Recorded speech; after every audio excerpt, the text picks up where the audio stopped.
And action! Goodbye, me!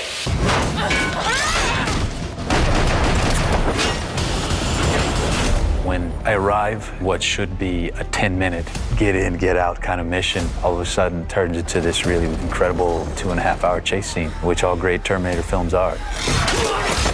This new film recaptured that tone, that intensity, that take no prisoners feeling. You come with me or you're dead in the next 30 seconds. The action is 10 times bigger. It's like we're falling out of a what into a what, and then what? It's all good until someone loses an eye.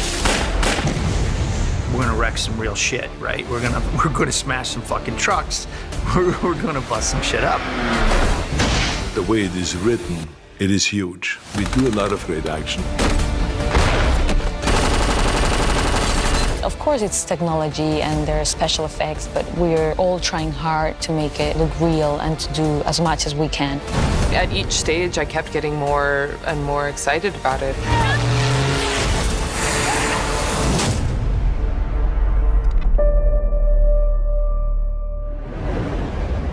August 29th, 1997 was supposed to be Judgment Day. My son and I stopped that. Saved 3 billion people. Where's your son now? Skynet had sent several Terminators to hunt him. One finally caught up with us and carried out orders from a future that never happened. Pretty much everybody in the writer's room thought that the idea of John Connor had been explored quite thoroughly, which is an opportunity because for me, it was always about Sarah. You know, John was just a kid with some potential, but I was more interested in the mother fighting for her child than I was in what the potential of the child could be. But in order to make way for this new future, you kind of have to be done with John. So what's the most dramatic and powerful way you can do that? It led inevitably to us clearing the board in that first scene, and it's pretty traumatic, and I think it really slaps the audience in the face and says, wake up, there's something new about to happen.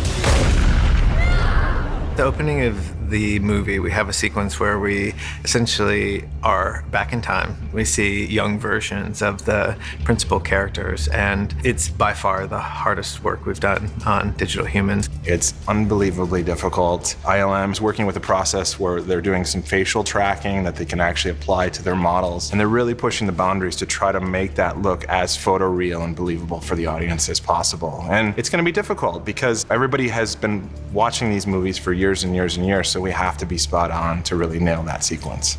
We started off the process building our digital models and really just referencing the ages from Terminator 2. And that was great because we could actually take many shots from that film, line up our models, and just make sure that they matched. And that was a long and tedious process. We cast actors to play their bodies because we need bodies on set to perform, to light, to interact with each other physically and let the director direct. We typically will have our stars there if we can. So in this case, if we have Linda Hamilton, who's got her younger self, she was there to help us with coaching the body actor that'll play her body essentially. Face replacement and body replacement, that is like a whole new world for me. They had a body double who doubled my body from 1991. And I got to sort of go, yeah, she looks right, she looks good. From Linda's perspective, you know, we get her performance and she delivers the lines, and then we use her to drive her younger self. We're so attuned just from an evolutionary standpoint to really identify anything that looks kind of unnatural. And we know in our minds, right, there's no way that we could have physically captured young Linda or Eddie. And so it's that kind of uncanny valley that really is hard to close the gap. But as each movie does it, it's becoming progressively better and better. And I feel like we've taken a leap on this one, and it looks great. Action! A lot of the movie takes place in Mexico and the southern US, and we couldn't go to Mexico for a variety of reasons. So we shot 30-some days in Spain. for set dressing and props and art direction. It was all sort of coming together and figuring out what are the flavors of those locations that we're shooting in Mexico and the Southwest. What do we want to portray on the screen and what parts of those places? Spain is a very good double for Mexico. It's often used because of the topography, the light, the shapes that you get. We'd managed to find probably around about 10 options for each of the locations in Spain. We sat down then with the director and went through those and then honed it down into 2 or 3 really, really good locations. When explaining the main character, Dani, her barrio where she lived, you need the audience to enjoy the feeling of being in Mexico. So you need to give them all those things that they don't really know. There's the people, there's sounds, there's smells, there's color. All of that you can put in a movie. Buenos días, Mona. Ay, siempre con tus flores. Siempre. ¿Quieres tu tortita de tamal? Ándale, le llevo una a Diego. I'm here at the Ramos house in Mexico. There's team art director and Naila. They're working hard. I'm going to show you a little bit of our house. We are going to establish this relationship, this family, tons of people coming in and out. Can I get Danny's bag? This is the set, and that's Lee that is always working hard. This is my room. Welcome to Danny's room. Well, this is the very beginning of the film, one of the first scenes, and we are going to see how a normal day in the Ramos family is. Let's go, Diego. We're running late. Ciao, Taquito.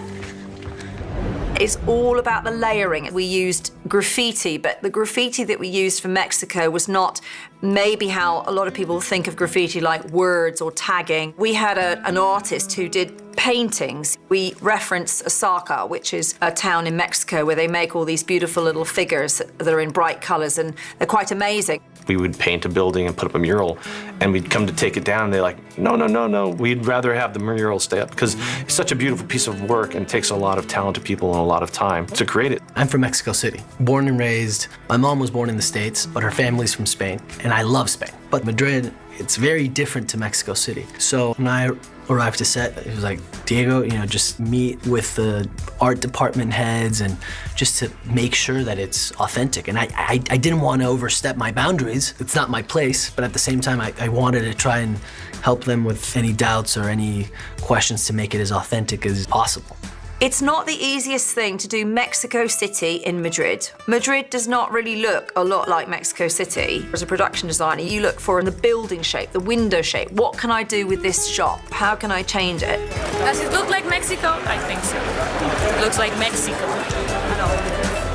When we actually shot the scenes on the day, I was shocked. I felt like I was in Mexico City, from the cabs to the buses, which are called microbuses, everything. I mean, the street signs, the food. And I went immediately up to the art department. I was like, wow, guys, you guys killed it.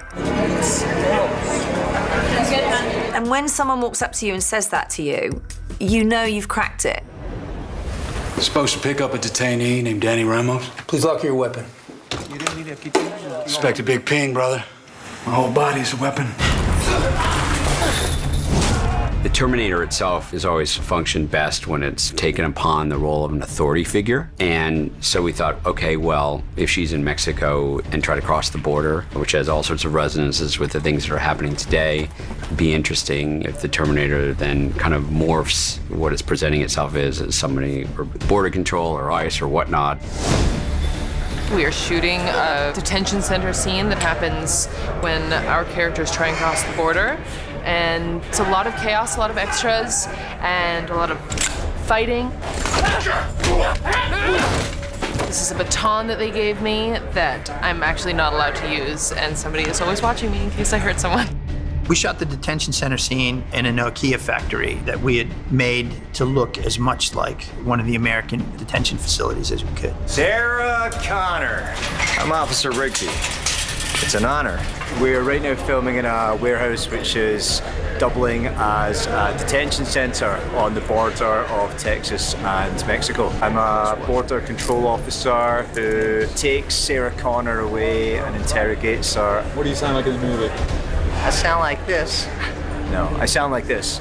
In the movie, I kind of sound a little bit more like your everyday average American. Let's go. You belong in your own private cage. We're playing to Mexican cholos here at the border prison center. A lot of extras, amazing people, having a lot of fun. Everybody's friendly, everything is okay. Having a good time right here in Hungary. I don't usually have my head shaved like this, so... This tattoo is my tattoo is not real. It's not real. Yesterday when we came here, it was so shocking and it was so moving that Tim Miller, our director, was crying, but he was just asking everyone to forgive him for all this, you know, like suffering we're like recreating here. I got on the PA system and apologized because it was hard being there. Likewise, I believe these people, the Border Patrol, doing their job. It doesn't vilify anybody. It just shines a light on a situation that is unfortunate for all concerned. So it was very emotionally powerful. All the actors felt it when we were there. It's quite emotional coming in because there are hundreds of people in these cages and you think, this really happens. So I made a real point of just talking to people so that we were all in it together. The great thing about working on projects like this, they do such an amazing job, and to dress in the set and dress in the people, and you kind of feel like you're, you know, where you're meant to be. It's also very poignant and thought-provoking filming somewhere like this right now as well, because this is happening. It's rehearsal, I'm sorry. Bye. 2 days ago, my commander had them tattoo these coordinates on me. Whoever sent you these texts is the same person I was told to go to for help. What does it mean? It means we're going to Texas.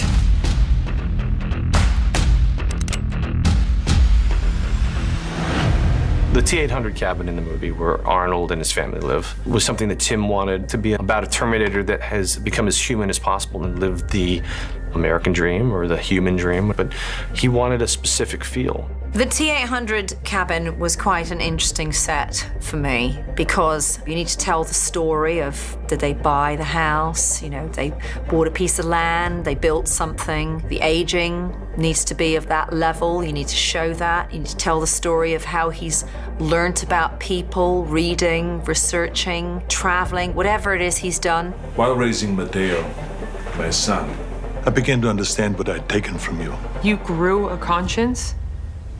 The equivalent to one, yes.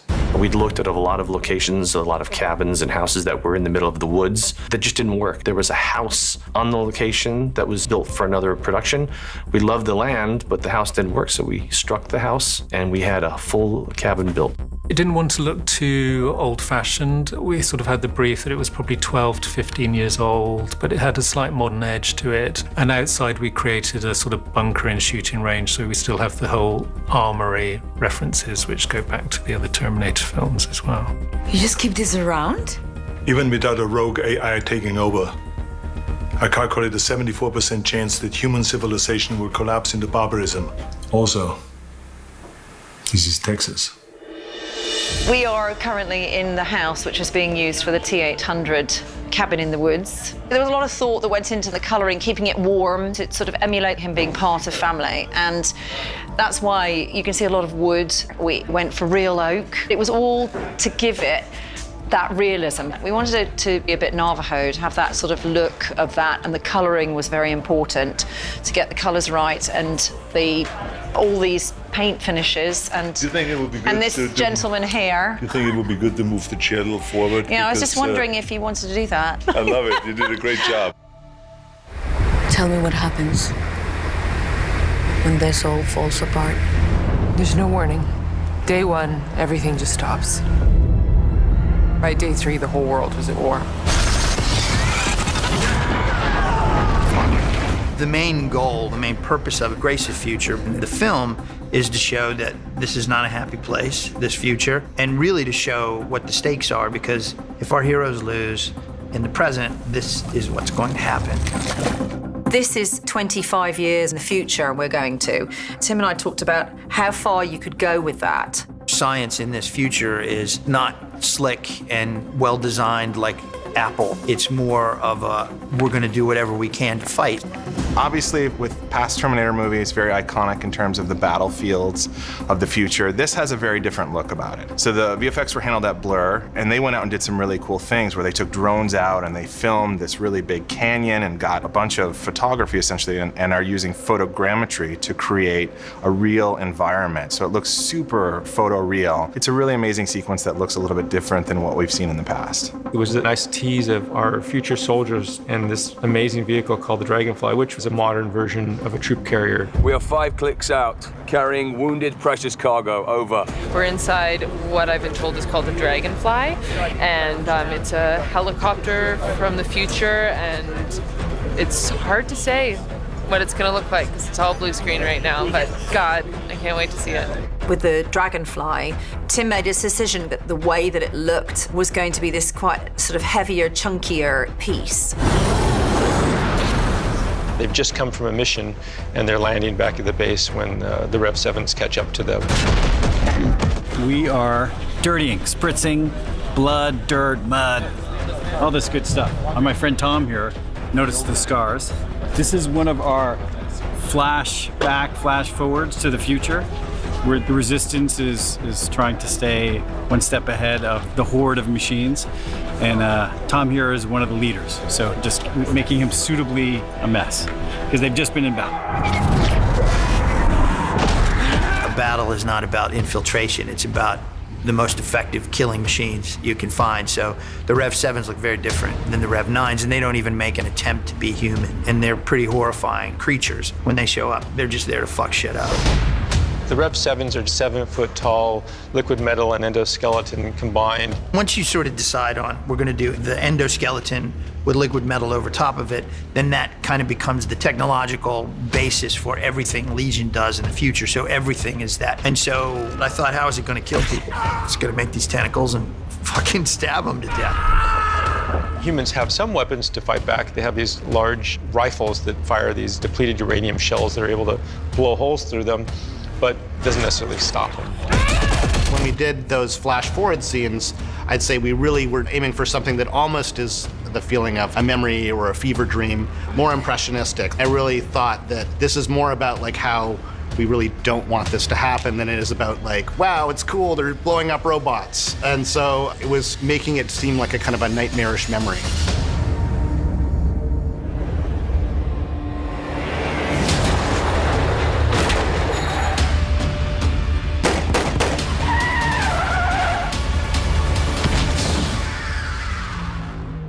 Because it's the Terminator series, when Tim came out and we jumped on the film together, he said, we have to do as much in camera as we can. Tim is very critical of making sure everything is real, the body positions are real, impacts are real, and it definitely makes a challenge. The roots of Terminator is in practical effects, and I didn't know as much about practical effects, so we brought in a lot of experts, like Graham Kelly, who was our action vehicles guy. He's done a lot of second unit.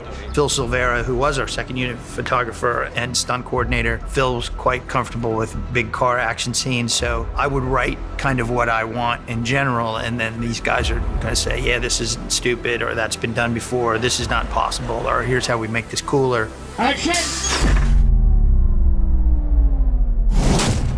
I'm really excited. We're here in the middle of the desert. It's really hot. I'm sweating.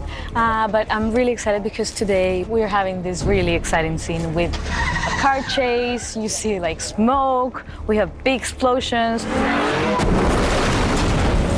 The freeway location is a difficult place to film. We looked at around about 6 or 7 different freeways within Spain. There's so many different departments who are needed to be involved in that, including the stunts department and the rigs and special effects. They did an incredible job under really, really difficult circumstances, being out in the elements and shooting in heat. We're out in Murcia, which is a town in southern Spain, shooting our classic big rig Terminator chase. This is my baby. I haven't named her yet. I don't know, Big Bird maybe. So as you can see, we have a crew of about 300 today, all inclusive. We got our wonderful riggers here. Right behind us over here, let's swing around this way,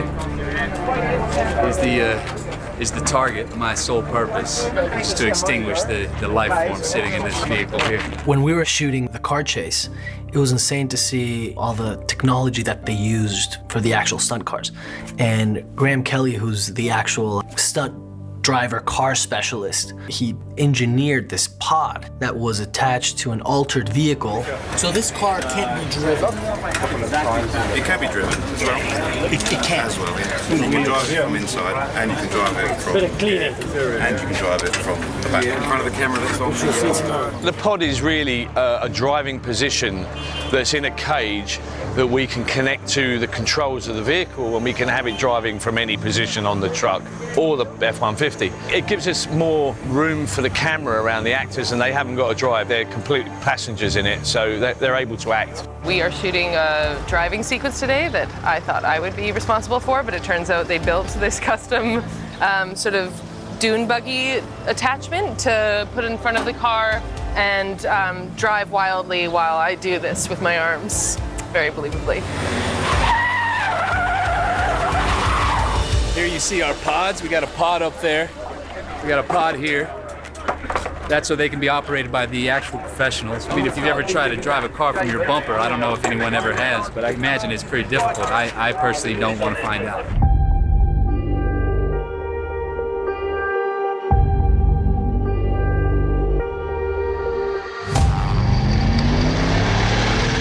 It takes some skill and some paying attention because you've got a lot of cameras and everything, and you really can't see what's behind you. And it's long, so you have to really plan ahead for turns and obstacles and things like that. For me, it's a pretty special thing because I was fortunate enough to be one of the 3 truck drivers on Terminator 2, which was probably the film that made my career, or at least began it and put me kind of as a known name. So it's really an honor to be here and to be chosen to drive the truck in this film.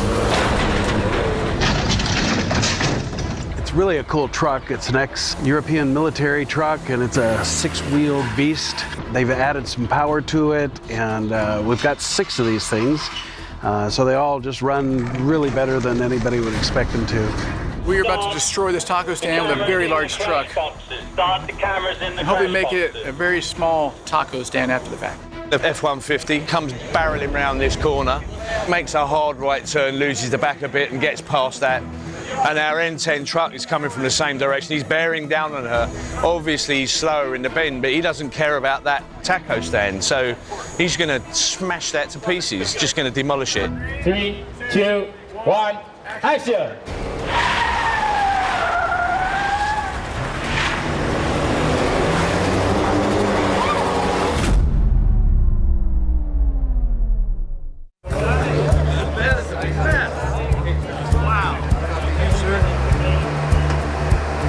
Big, like burrito-sized tortilla decided that it wanted a close-up and completely covered V-cam. I want to know who hired that tortilla, and I want him fired. It's probably Tim Miller. Nothing like taking real cars and banging them up in chases, and we had stuff flying everywhere. The stunt team and our car prep team did an awesome job. Of course, there's times when you can't put a real human in that car because they're far too dangerous, where we have to step in, or we've got cables pulling cars for safety reasons, and we'll have to paint that stuff out. So that's the bulk of the visual effects work, but the fundamentals, it's all rooted in camera.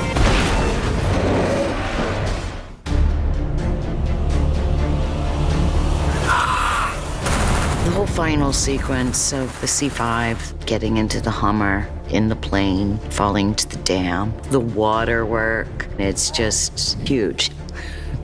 What the hell? What the hell? It even blows my mind every time. I'm like, what? It's so crazy. The Rev 9's right on them, and so they're kind of forced to run for cover onto this C5 plane that's about to take off. Everybody really wanted to do a scene in the plane where we had this big fight going on and gravity with variable G. I talked to some pilots to research the action for this, and you don't get 0 G by a plane just falling, right? Which is what a lot of people would think. If a plane is just falling and people are inside it, they just fall to the front of the plane and stick to the wall. The way you get variable G is like the plane was essentially doing this. And in that little area where it's between up and down is where you get 0 G. So I talked to the pilots, and The way to do that is you have a plane that's coming apart, engines are being ripped off and wings, while at the same time the autopilot is on, and the autopilot always tries to get the nose up and level. There is a weightlessness and an autocorrection that happens, which is going to play out throughout the sequence, because those are the things that actually happen. This allows us to have this sort of really complicated mind fuck of a fight inside that. The C5 sequence is amazing. Tim went in with his previous team and just spent months and months working on that. We motion captured a bunch of the action, and off of that motion capture, then we have a digital animatic version of a previs that Tim constantly refines. When you see the animation come forward about all these people being thrown up and down in a plane that's crashing, it was so much different from the other pieces that you'd seen on other movies. Trying to remember where gravity is not usually something you have to worry about as a filmmaker, and especially if you shoot out of order. It's like, okay, so the plane is rotating, which means gravity is going to be pushing them against this wall. We're also going down, which means gravity is going to be going down. And we're also about to shift direction. So it's a lot of stuff to kind of take into account where the orientation of that plane is. And it was by far the hardest thing to choreograph and figure out. So as you guys are coming to the bottom of the stairs, she starts this turn here, and it'll throw you sort of down and into that wall there. That'll put Danny here. That'll send Linda going this way. That'll send Arnold hanging for a beat there, and then as the plane rights itself, it's going to go up this way. If just one thing is off, if the hair is not in the right direction when someone's going up or someone's going down, the hair's going one way or doesn't look right. Neil Corbel, who is a special effects genius who has built the gimbal on this, has made it great for stunts to kind of figure things out on that set piece. Tim wanted zero-G moments in the crashing plane, and one of the ways I thought that we could achieve that would be to rotate the whole set. So we had to determine what size set we needed, and a real sort of C5 Galaxy's 120 to 140 feet long. We couldn't obviously build all of that, so we built 60 foot of it, and we can stick a blue screen at one end to give us the depth that we need.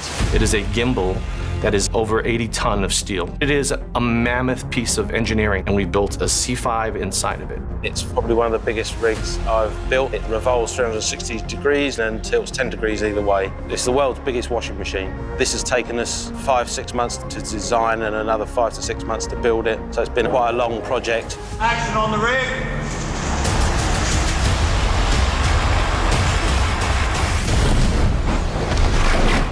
The C5 battle was one of our really challenging battle sequences, and there's just a huge mix of live action and digi-doubles and lots of effects mixed in. The Rev 9 is able to wrap up the T-800's arms while they're grappling, and the T-800 just pulls out of his flesh, and we see the mechanical arm underneath. There's a huge amount of VFX, and so the process is Julian and Tim will sit down and they'll cut the sequence, and then they'll come to me and they'll say, okay, well, these are the VFX that we need to enhance this and bring our vision out. So for instance, there's a huge tear on the side of a C5 plane from the collision, and so we have to add that hole in the side of the plane and extend it. And so there's a massive amount of work within that, but hopefully it goes unnoticed. This whole fight in the C5 ends with them getting into this Humvee that's rigged for a parachute drop, while Arnold holds the Rev 9 off, and they bail out. When it bails out, the parachutes aren't deployed, and they're in free fall, and Grace, being the super soldier that she is, she climbs outside and releases the parachutes and saves everybody. We're getting ready to train Mackenzie to do the flight for the falling Humvee sequence here in beautiful Budapest. The camera's inside looking out. Okay. And you settle in front of everybody, and then you whip yourself around to the side. It's gonna be a tiring couple of weeks. We are shooting a scene on wires outside of a Humvee where I'm holding onto it as it plummets down to earth. It's very fun to swing about up there and a little painful. Linda Hamilton, Natalia Reyes, they have just been pushed out of a C5 that was also plummeting down to earth. And now we're trying to open really me, I'm doing a lot of the legwork, open the parachutes so that they can land safely on the edge of a dam. This is for our high-speed winch system, so I'm able to actually fly her with this remote, and it's kind of fun. It's nice to be able to go up and down easily, so no counterweights for us today. I'm really jealous. I would love to do that. You'll see it. It's so cool. Linda and I are going to be inside just moving like crazy. So this is a roller coaster today.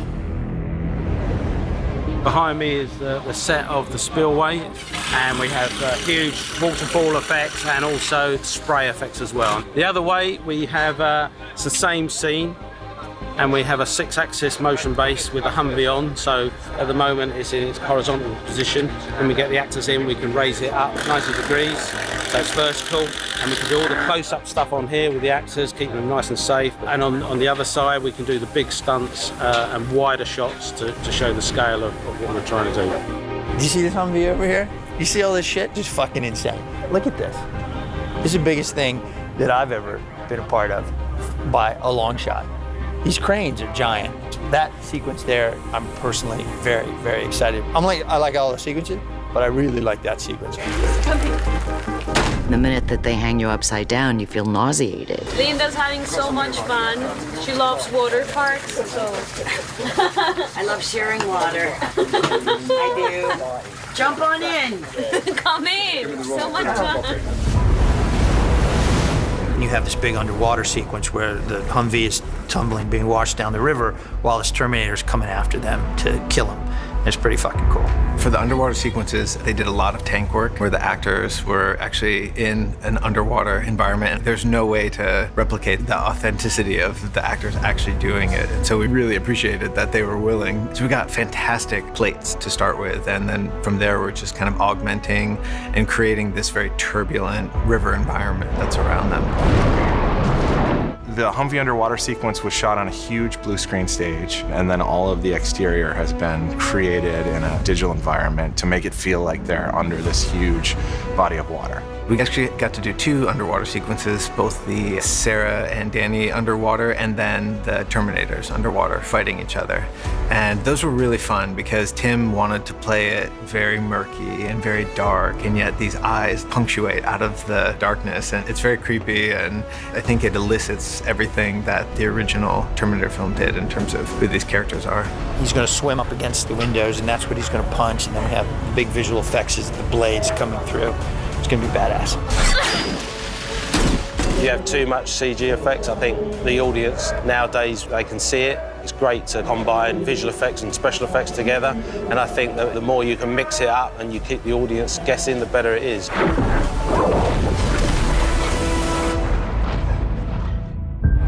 Okay, I just want to say a few words because it's the last day.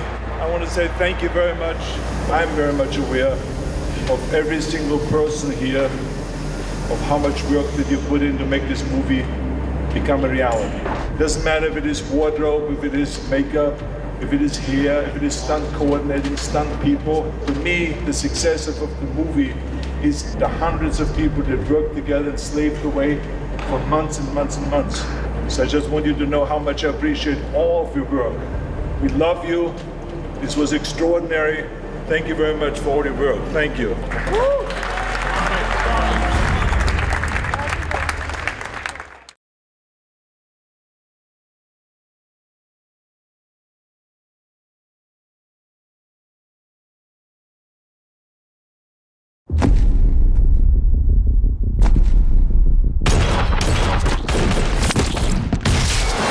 Last night, I was standing there looking at a monitor, and on one camera was Linda Hamilton, and on another camera was Arnold Schwarzenegger. And I thought, holy fuck, I'm making a Terminator movie.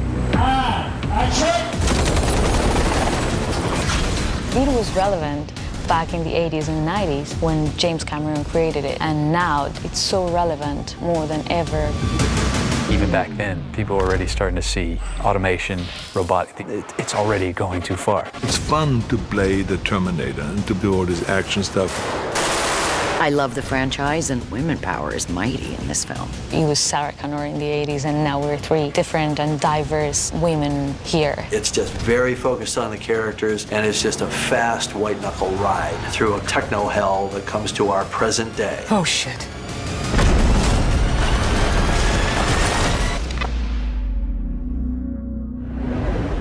Never seen one like you before. almost human. I am human, just enhanced.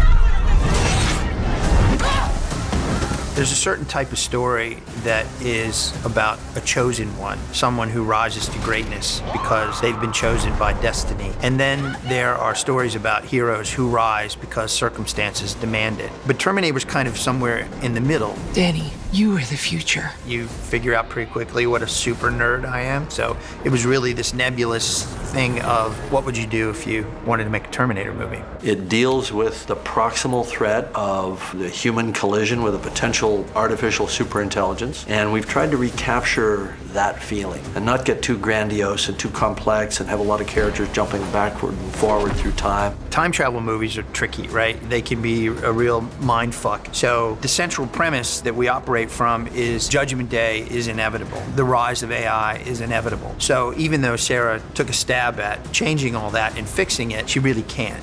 And what she did was just kick the can down the road. In fact, the new future is worse. It carries on the true story that we started telling in 1984. That it is a very lovely, linear story that could have fractured off into so many different versions of the future, but still somehow, I think we're on a straight path of storytelling.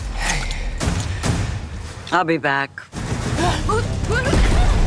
Tim's amazing and has such an infectious excitement about this world and these women and the story that he wanted to tell, and he really drew me in. I don't envy Tim's position. He's worked very hard. I love his enthusiasm. I love his love and appreciation for graphic novels, comic books, his ability as a visual effects artist. I get his head in position, you film it, and then we project his face onto a piece of geometry that we're slamming into a piece of CG ground.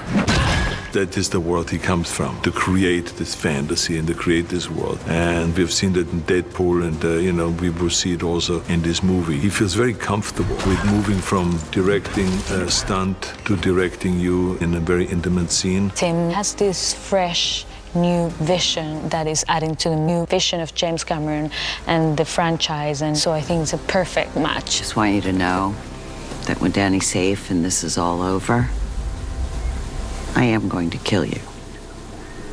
I understand.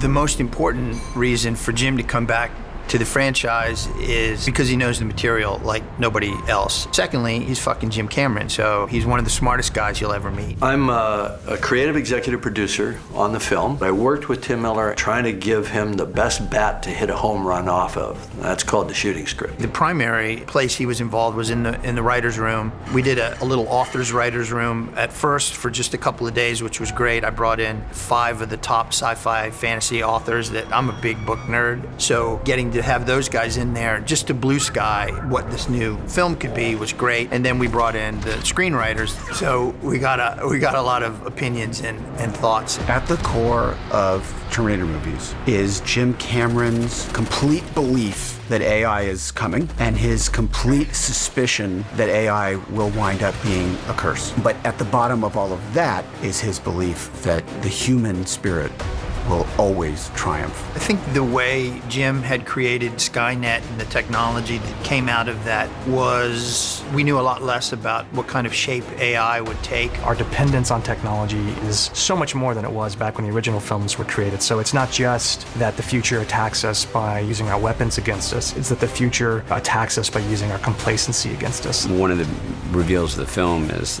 that the future isn't ruled by Skynet, it's ruled by a different artificial intelligence. The AI that's pursuing Danny sort of arose from a similar set of circumstances, but is a different AI. James Cameron is such a visionary. He's always there with that thing we don't see, and 5 years later we're like, oh, he was right. He's a visionary. Cameron does a lot of research before he writes these things, and Tim Miller, before he writes, he does a lot of research. And so they're very smart about what the future holds, and they study this stuff. There's a lot of good ideas and observations about the movie that come from that level of connection that Jim had. Jim is particularly good at those little details, those little things that make you feel the characters are real people going through extraordinary events. He's always there to say, this is thematically on point, this is not thematically on point, this is what these characters would do, this is not what these characters would do. And he, as much as I think I have a handle on it as a fan. There's nothing like getting that from the source. My name is Sarah Connor. We changed the future, saved 3 billion lives. You're welcome. I think for fans of the franchise, the biggest thing by far is that Linda's returning. Sarah Connor is in the story. She's returned to the story, which is, for me, being a huge fan of the franchise, that was it for me. I don't think any of us really imagined that we would want to create a Sarah Connor that wasn't played by Linda. Then the question became, does Linda want to come back? I felt very much that I had worked a very complete character arc in the first 2 films, from a nobody to a warrior. I didn't want to just keep doing them without the ability to add something to the character arc. I actually wrote her a very logical email about why it would be great for her to do this. My argument was, people love this character. People love Sarah. They love your Sarah. Why do you care what happens to her? Because I was her. Sarah Connor just feels so important to the history of cinema and action, and obviously she's a woman and that's important, but she's also just a cool evolution of a human being. Sarah Connor, it's such an icon, and he was one of the first female superheroes that we had. It's really interesting to go back into our story, and Sarah has lived through events that are from a future that never happened because she changed it at the end of Terminator 2. It was hard to figure out where Sarah Connor is now. Who is she now? Is she a complete lunatic alcoholic? I suggested that she be fat, because then I wouldn't have to work so hard, but that didn't work. Sarah reminds me of the seasoned sports player that's been on a championship team for years and years and is able to coach the youngsters. Linda comes to the set prepared every fucking day. She wants to do all of her stunts. I will always go as far as I can into a character, but there are limits at my age. Had to go to training camp in Texas for weapons and unlearn what I knew in 1991 because everything has changed. So that button, you gotta push kind of hard. Yep, if I can find it. When you see Linda Hamilton kicking ass and taking names, it's Linda Hamilton kicking ass and taking names. It's not a stunt double. Linda is a great, great addition to this film, and I think that Cameron and the other writers, they knew how to bring her back in a very organic way. When you see the film, when Sarah comes into the movie, you just feel this amazing sense of, okay, here we go. She's back, she's bad. Why not just let me have her? Because we're not machines, you metal motherfucker. One of my early contributions was to ask them to continue with Arnold. And I said, look, I'd love to be involved with this, but I can't be involved in a Terminator movie without working with my good friend of 35 years, Arnold Schwarzenegger. Everybody wants to see his story. Even though he comes in fairly late in the movie, his journey is something that I think the fans will find interesting, and it's got its own special arc. The Terminator movie was really the big breakthrough for my career. It was really the first movie where no one asked to show a bicep or an arm or the pectoral muscles. It was all about right here, the face. Even though it's a new character, it is essentially the same character, just at a different point in his evolution. We go further with his ability of adopting human behavior. He has been around more with human beings, and therefore now he has become more human. Do you believe in fate, Sarah? Or do you believe that we all can change the future every second by every choice that we make? You chose to change the future. You chose to destroy Skynet. You set me free. The journey he went on is a journey of self-discovery. It's not because somebody programmed him to be a good guy. In fact, it's the opposite. And what he chooses to be is a hero. We spent a lot of time making him probably the most interesting Terminator, T-800, that you've seen yet. And he does have a couple of pretty good funny lines, as only Arnold can do. This will be very hard to explain to Alicia. And it makes it very interesting, and from an acting point of view, much more challenging, because you have to find those moments, and you have to kind of rely on Tim Miller, who is the director, to dial me forward or back, to say, well, this was a little bit too human. Let's do another take where you act human, but you're still clumsy and you're still machine-like the way you talk. Arnold's the king of action films. Arnold in person is impressive. But Arnold on camera is magic, and I can't explain why the best actors have this undeniable presence when they're on camera, and Arnold is just one of those guys. When Arnold finally got here, it was both mundane and so surreal. While I'd be like, damn, that's Arnold Schwarzenegger. I feel really lucky to be acting with him and just like seeing him looking at me, and I was like, I cannot believe this. This is not real, you know, like I've seen him so much, and he's such a big star, like worldwide, and I cannot believe that yet. It's like a dream, but it's real. I'm delighted to work again with Cameron, to work with Tim Miller, who I admire tremendously, and to work with Linda Hamilton and with all the new cast. I'm so happy to be with Arnold again. I kind of want to hug him all the time. I don't know what that's about. And the shared sense of history and the things that being back together with him bring to mind. You've been tracking me? If you want to keep your phone in a bag of potato chips, then keep your phone in a bag of potato chips. Let's have second team in while Jack's working. I like a good action film as much as anybody else, but if I don't care about the characters when shit starts blowing up, then I don't really care about the film. First and foremost, I really want to make you care about the characters, and I think we achieve that. All of them are compelling and interesting in their own right. Natalia is the face of the franchise moving forward. She's the new John Connor. She's kind of the audience. It's just the same reaction that any of us will have if we're working and suddenly a Terminator appears and someone is trying to kill you. Come here. Let me show you around.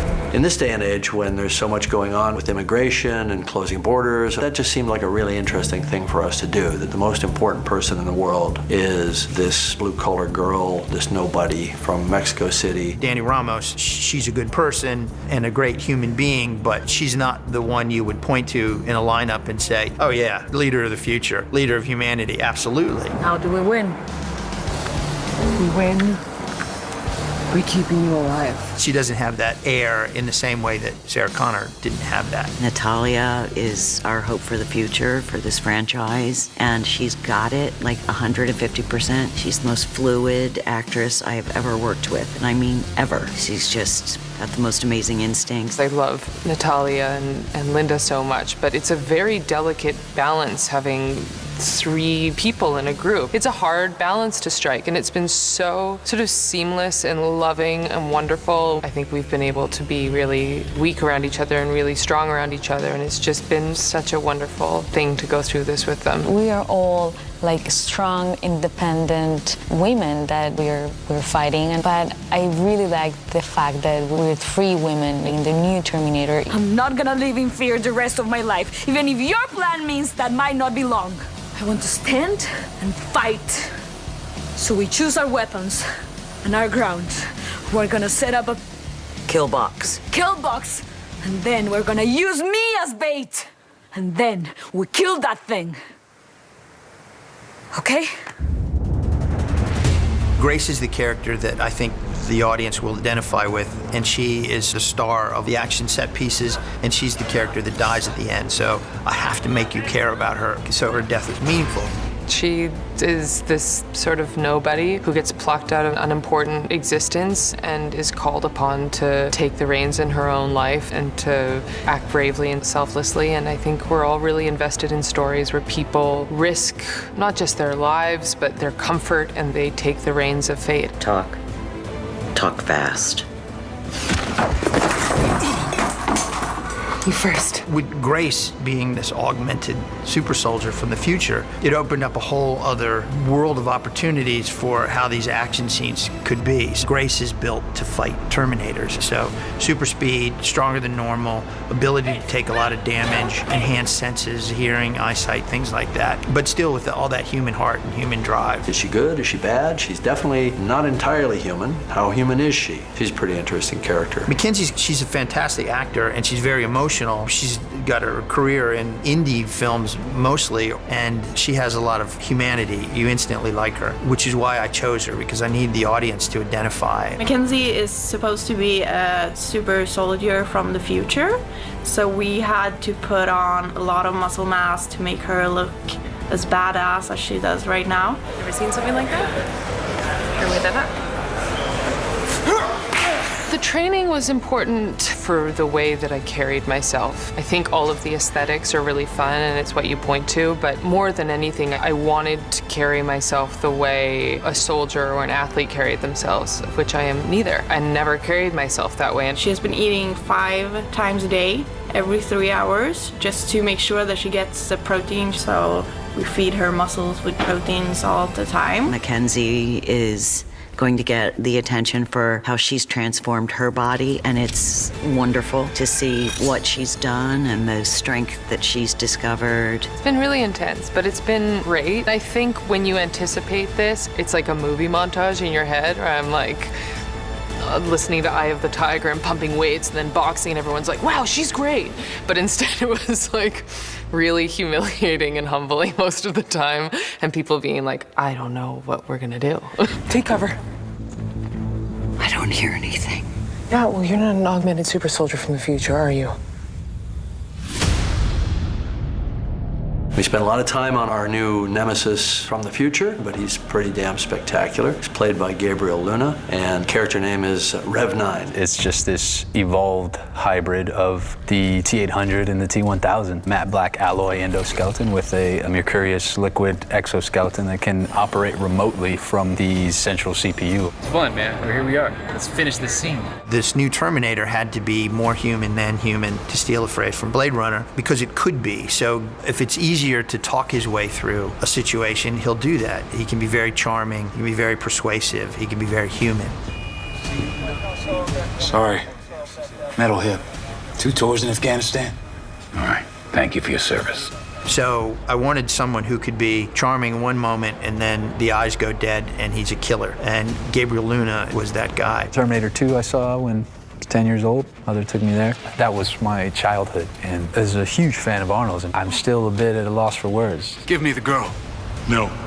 You can't stop me. He couldn't tell me how he does it, but it's pretty interesting to see that the mask drop or the mask go up, depending on how you look at it, because Gabe's a pretty nice guy. And he becomes this stone cold killer that you believe is there for one purpose, and one purpose alone is to kill this young woman. So it's cool. All Tim really wanted to know is like, are you fast? I was like, yeah, I'm fast. But there's so much you can do if you really focus on the geometry of your body and the shapes you're making. And so that became really, really important to me, was just to develop that physical vocabulary. They wanted me to sprint, you know, just full on, full tilt, come get this helicopter. But I thought maybe, you know, it's just an idea.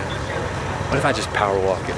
Gabriel is doing an incredible job playing Gabriel, the Rev 9. And just the way his physicality and his mannerisms have changed for Gabriel are really, really beautiful to watch. He's like a dancer. They're really great. So whenever I get a chance to fight him and perform against him, he's made himself so precise. It really does feel like you're fighting an advanced machine. And I am just a lowly super soldier. Knowing that you're going to face off with Arnold Schwarzenegger at some point really, really lights a fire under your tail, just to make sure that once you come to that face-off, that you can stand there eye to eye and people in the audience will believe that you're a threat to the great Arnold Schwarzenegger.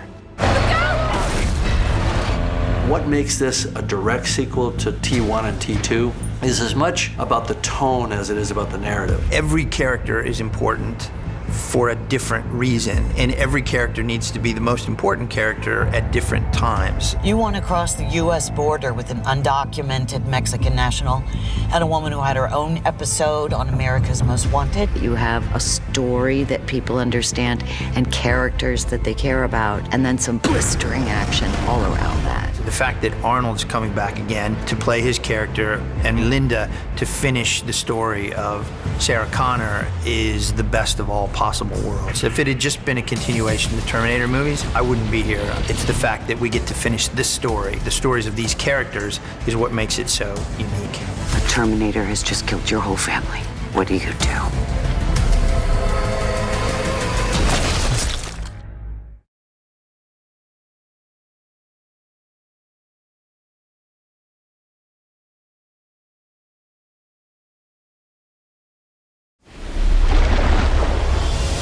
The big ultimate fight is in the turbine room of the dam. I suppose in a way you often expect the ending to be some big dramatic thing, which, you know, to be honest, it works, doesn't it?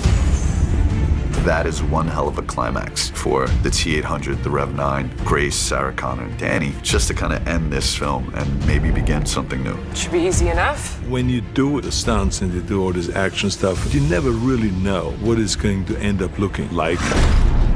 It's so crazy, the amount of people, the amount of work, the amount of time. You can never imagine something this big.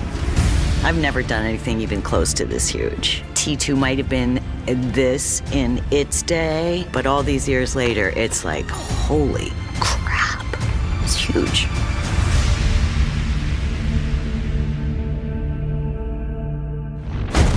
This dam is really cool, and it's a real dam at this river between Portugal and Spain, where the water goes down a slope and then it's launched on a curve, and it shoots out about 250 yards down the river. The guys at the dam told us, if you're standing next to it while it's running, it displaces so much air that it would suck you in like a jet engine. It's crazy. We are currently standing on the top of a turbine hall. We decided to go with the Francis turbine, which is what you can see here. And that seemed to work very well for all of the action that we did, and it gave all this layering and all these different walkways that you can see behind me. And it also assisted us in a lot of the storytelling. It's kind of Danny's big moment where she's like, okay, I'm done running. So it's a big heroic moment for Danny inside this big fight where I think it's really different. This is our kill box. This turbine hall that you're in at the moment is actually loosely based on about 5 different turbine halls, one of which I was very lucky enough to visit that was actually in Spain. The whole way that it's been designed, it just worked perfectly. It was really important to make as much as possible that we could literally cram inside a stage that was real. We've built nearly 2 full turbines. There's a half pit, a full turbine, and then this is another half turbine. So we decided to extend it and make it so it's 6 turbines. So when it actually gets shown and you see it, that will be a CG extension to make it look much bigger. We're in this amazing set where we'll be replacing a good chunk of it and adding a huge fight between our Rev 9 endoskeleton, our heroes. Of course, Arnold is our T-800. And there'll be a lot of people wearing interesting hats running around because of the nature of some of our stunts. We have to take our heroes and basically replace our stunt players. So putting other people's heads on other people's bodies in order to pull that off, including removing someone's head during part of this fight sequence. We've been preparing for it for many months, and even more people than us have been preparing for us to be prepared for it. So we're very excited to have an amazing final fight sequence. We have stunt viz that we do in the stunt department, and our second unit director, what we'll do is we'll go to the location and we'll see the layout, we'll see what is actually there, and we could mock up shots or mock up angles with different lenses and whatnot, and then we'll show the Tim, and then we'll make tweaks to where something very polished comes out. We approached it very tactically. The fight, it's not just 2 dudes punching each other. Arnold, of course, is just blunt force, trauma, kind of a fighter, and then Sarah is very tactical, protecting Danny, and it's this whole defensive action. I'm not watching another child die, you understand me? Grace fights with this chain that she's spinning really fast, and she's using it in a way that I think is pretty cool, and of course Arnold joins them for that final fight. He's fucked up, but still in the fight. People really love watching him doing all this destructive stuff and being able to destroy anything. So numbers are against me, 4-on-1, well, 4-on-2, let's say. And they all about to get what's coming to them. Gabriel splits into the Rev 9 Endo and the Rev 9 Ecto human-looking facade. And we do that with Gabriel playing one of them and his stunt double playing the other. To the audience, the Rev 9 will look like our actor Gabriel, and eventually he'll split, and then his skeleton essentially leaves his body as if it was underneath him, and his liquid form separates. And then he'll be running around as this kind of skeletized version of him. I'm Micah Carnes, I'm the assistant fight coordinator, and right now I'm doing motion capture for the endoskeleton. There's a bunch of trackers on the suit, and then somewhere in post, VFX guys do their thing, and on the day you'll see that it's an endoskeleton. It's not actually that hard because you don't have to imagine that much. You have 2 lines of sight, and then they'll just call cut when they reform, and then one of them goes away and Gabriel plays the rest. Go! In the turbine room fight, you see a moment where the Rev 9 is hit up against the column, and then right on top of him is the T-800 swinging a blunt object, and he just barely gets out of the way and hits the column, causing destruction to the column. So if you imagine machine-on-machine crime, bam, explosion, dust, concrete debris, that'll definitely show some power. T-800 gets increasingly damaged, so we had some very complicated work in terms of taking Arnold and then augmenting him with the shredded arm and parts of his face revealed. You look terrible. At least I still have on my face. Arnold was up for it all, like he's giving us a great performance, and then we're just augmenting that.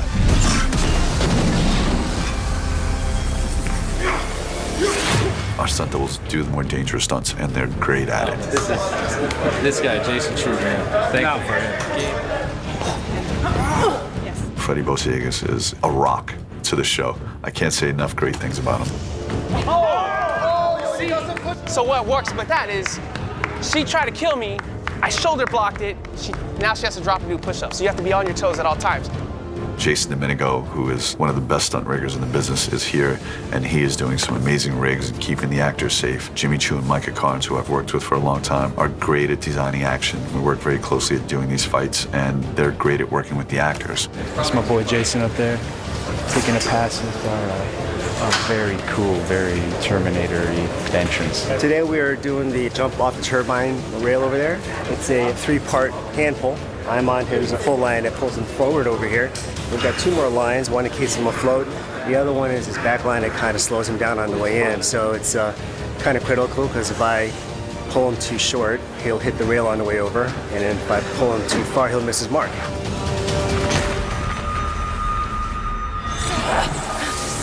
The scene where Grace is pulling on the chain is incredibly complicated just in terms of the damage to Gabriel. In order to create the effect, we actually just replaced the lower jaw, but we kept the eyes and nose and all the places where he was giving us this like really amazing performance.